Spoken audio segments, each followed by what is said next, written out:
Alright, let me check if I'm live. Y'all bear with me. I know my mic is chopped, my sound is chopped, but we're upgrading. Thank you so much for rocking with the channel. Make sure you subscribe. Make sure you come back and watch these videos. Let me see if I'm live. Somebody go to jukebox. Shit, I think I'm live. No, shit. Let me see. I think I'm live.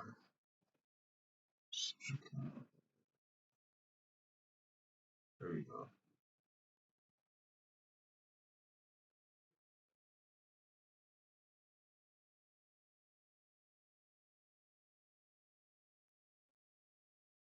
Ah, yeah, I'm live. Yeah, okay. All right, we live, y'all. Yeah, we working it out. Steph make movies. I know my sound is chopped. We're upgrading the channel. Let's get into this Love Jones reactions.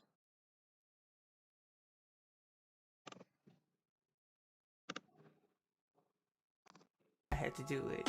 And honestly, I have never seen this movie all the way through, so I was interested to see what the hype was about. First off, the soundtrack, dope.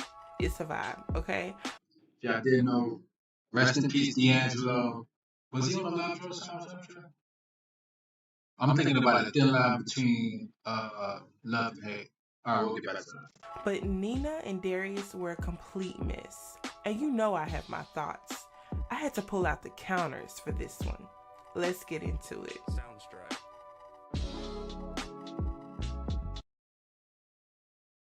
I think when we speak of our greatest actors of all time, Lorenz Tate gets forgotten sometimes.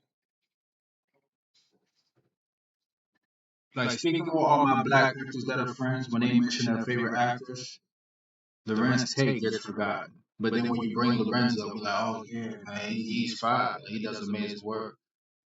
So shout out to him. We open up the film with Nina, a struggling photographer who has recently broken up with her fiance. She appears to be moving out of their apartment, and she's clearly sad about their current state since his ass done went missing, and she don't even know where he is.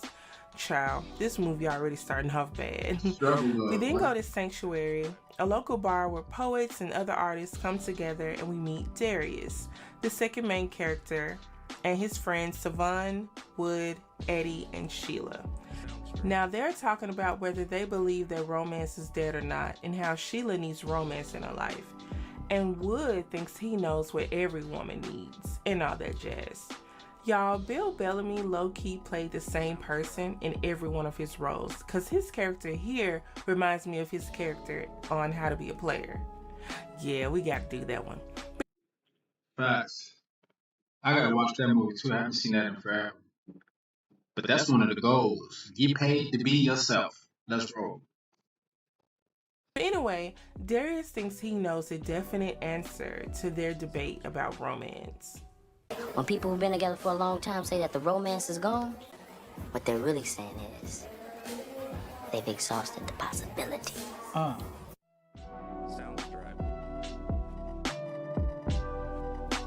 Just so happens, Nina is at the same bar. And of course, two lovers meet at the bar. Now, they are staring each other down. Meanwhile, Darius' guy friends take notice of Nia at the bar, which starts a whole new debate. I just noticed within these first few scenes, there's so many different shades of chocolate, and it's beautiful. Like the '90s movies had so many different shades of chocolate. On if Darius will fuck it up or not. So, back at the bar, Nina decides to strike up a conversation. What are you thinking about? A woman I saw once. Meanwhile, Darius' friends are still watching his every move, and his friend, air quotes here, Wood, is hating from the back of the club. We are going to be paying close attention to this fraud. Matter of fact, he's getting a counter. Anyway, back to Nina and Darius. So Darius introduces himself to Nina, and while trying to act cool, he knocks a drink over. It's awkward for a sec. He buys her another drink, and Nina suggests that maybe he not smoke, which is crazy because she smokes. Soon after, There you go. Double standards. Double standards in dating have been around forever. Eddie introduces him on the stage, and he goes up to recite his poem. He ends up naming this poem "A Blues for Nina." Child, he done already named a poem after her. And I just want to give you injections of sublime erections and get you to dance to my rhythm. Make you dream archetypes of black angels in flight. I mean, I'm not saying he would have had me after that poem, but I would have gave him my email. That They freaky didn't have ass social song. media back then. And his hating ass friend gives his 2 cents. Wonderful. Absolutely wonderful. No. So Sheila tells Wood that he shouldn't front because Darius did his thing. And then his hating ass gonna say he doesn't need poetry to get women. And Sheila and Savon set him straight. I don't need poetry to get women.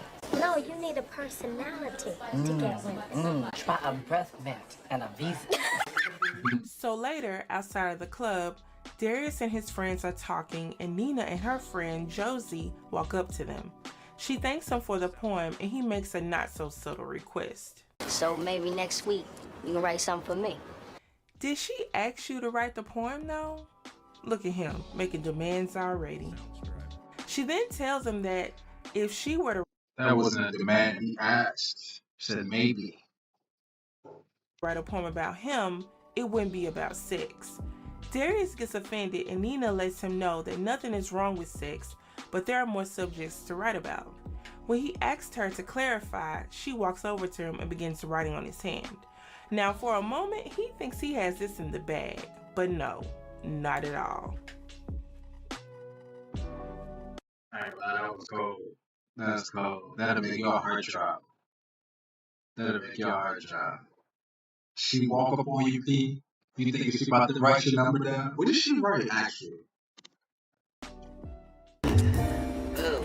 So we go to Nina, who is currently an assistant to a demanding fashion photographer named Roger. He is butthurt about not getting his curry chicken and tells her that she may be better off on her own since she doesn't have the temperament to work for him and thinks she would be better off. We then go to Darius, who is telling Eddie that he has quit his job and is putting full focus into his novel. Later, Nia goes into a record store that Sheila just so happens to work at, and Nina is in desperate need of an Isley Brothers CD to clear her mind since she basically just lost her job. Dang, back in the day when people used to go to record stores to buy music. Who remembers Circuit City? FYE, even Best Buy. Used to go in the store, put the headphones on and listen. It was a vibe. And of course, Darius walks into that same record store and sees Nina. So he decides to go up to her and flirt a little. He offers to play her a song, and she's hesitant at first but gives him the go-ahead. She recognizes the record. Charlie Parker. I've never heard this particular.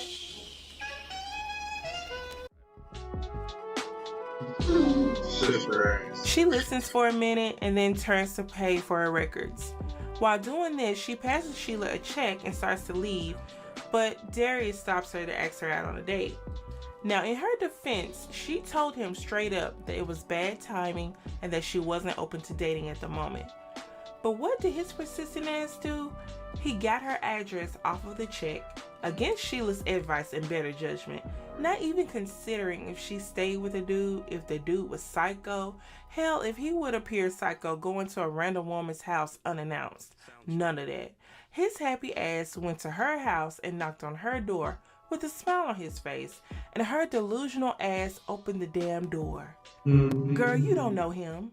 I know it's a little strange for me just to show up to your place like this.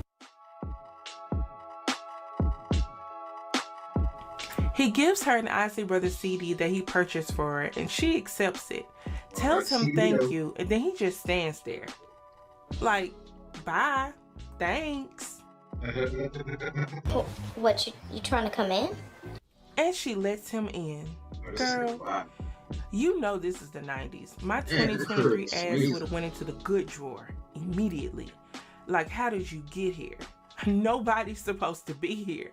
So they have some good convo. He sees some of her photography and he, again, asks her out on a date. But it's really just a get together over his friend's house. While she's still a little hesitant, she eventually says yes. And what's so crazy is up until this point, she hadn't even gave him her number. So later they're at Savon's and they have another debate about whether God is a woman or not. Darius chimes in to agree with Sheila that God is in fact a woman, but Sheila quickly calls him out on his shit. And don't like that. Wait, excuse me. But why are you trying to impress your date? Please. So I think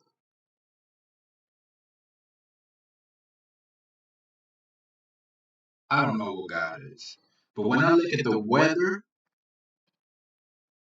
how it can go from sunshine to rain to wind to gust to sunshine in the same day, very womanlike. Savon decides to break it down. Basically, since when a man gets aroused, blood either comes from his head or his feet, which makes him stupid and unable to run. And it's because of this, the only logical conclusion has to be that God is a woman, because only a woman could create that, I guess.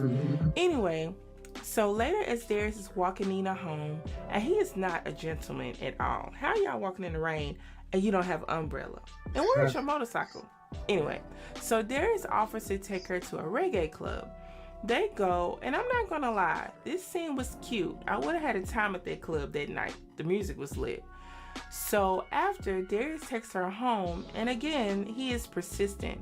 He does not know how to take no for an answer. Even Persistent wins, fellas. Persistent wins.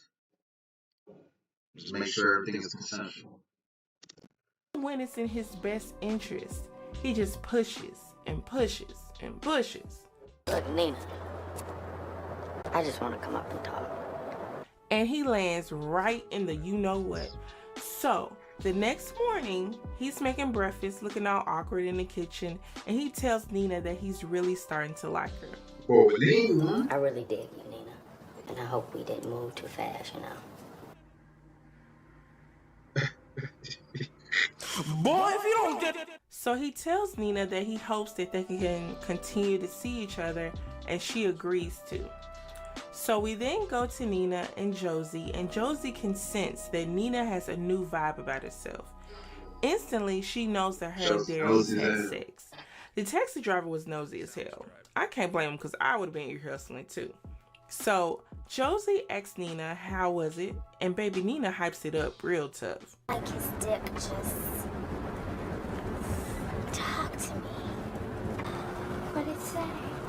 So after all that Josie hype, pretty she then as hell. tells Josie that she's not serious about Darius and that they're just kicking it. Okay, girl, whatever you say. We then go to Savon and his wife. Clearly, Savon did something, and the wife wasn't going for it. Darius sees all this as he walks up. Darius, go get your tired ass friend. So Darius and Savon end up going to play pool, and Darius asks him if he believes he's with the one he's supposed to be with. Savon says that you are with who you are with, and you just make the most of it. Honestly, he wasn't in the right headspace to even answer that question. You just seen this man's wife leave him. So, yeah. So Savon, Hey, we're gonna stop right there for right now. Testing out the stream, testing out the mic. Shout out to the person in here. It might be me. But yeah, Steph Big Movies, man. Make sure you subscribe. Content going up. Subscribers going up. Make sure you come back and watch the videos. See you on the next one. Yes, sir.